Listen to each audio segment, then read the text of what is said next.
Hello ladies and gentlemen, welcome back to the Force Feed for this Wednesday, March 14th. Today we will be discussing BioShock Infinite's Handyman, Xseed bringing Ease games to Steam, House of the Dead 4 coming to PSN, Double Fine raises over $3 million for their upcoming adventure game, Modern Warfare 3 Content Drops now available for Elite Premium members on the 360, and BioWare responds to Mass Effect 3's controversial ending.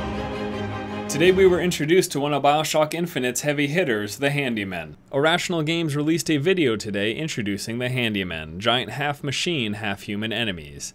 Said to be incredibly powerful and agile, Handymen are feared by friend and foe alike, as they tend to pick up and throw anyone within reach, including their allies. To learn more about the Handyman, check out the video yourself. BioShock Infinite is coming to the 360, PS3, and PC on October 16th.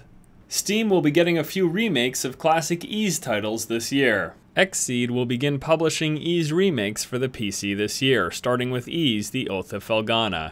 Ease is an adventure series very reminiscent of Zelda games, and for those of you who don't mind retro gameplay, is certainly worth checking out. Ease: The Oath of Felghana will be available via Steam on March 19th for $14.99. Ease Origin will also be coming to Steam at some point this year.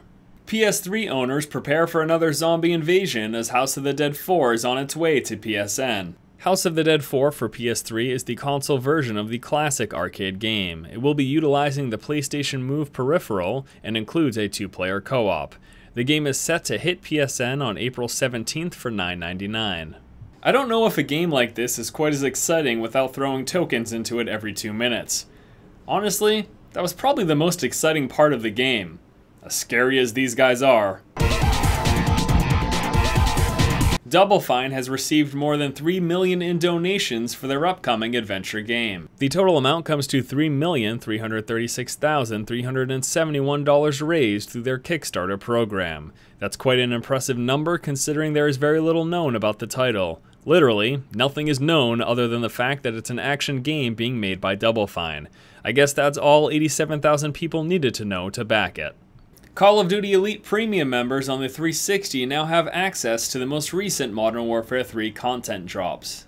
Modern Warfare 3 Content Drops 4 through 6 are now available on the 360 for Call of Duty Elite Premium members.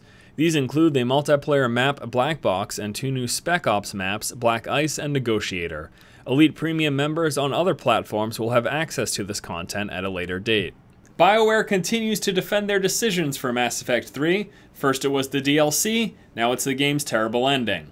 There has been an uproar in the Mass Effect 3 community concerning the game's ending. Mainly, people are saying it sucked. To avoid spoilers, I won't discuss the ending here other than to say the overall consensus is that it fell far short of people's expectations. So much so that online petitions have been formed requesting the game's ending be changed. In an interview with Digital Trends, executive producer Casey Hudson said, "I didn't want the game to be forgettable, and even right down to the sort of polarizing reaction that the ends have had with people, debating what the endings mean and what's going to happen next, and what situation are the characters left in. That to me is part of what's exciting about this story." Unfortunately enough, many fans of the franchise found the game's ending far from exciting, going as far as to say as it was deliberately bad to leave for a proper ending in future DLC. And to many, this is a huge no-no. I would like to know how you guys feel about this one way or the other. Please let me know below. Alright guys, that is going to do it for today's episode of the Force Feed. As always, I thank you so much for watching. Stay tuned next Monday for another episode, as there will be no episode on Thursday and Friday, because I'm heading out to California to go visit Blizzard. Thanks again guys, once again this has been Force, and you've just been Force Fed. Now many of you are going to ask me, Force, does you heading out to Blizzard have anything to do with a Diablo 3 release date? Well, I can't really answer that question, but why don't you ask Jay Wilson? I heard he knows.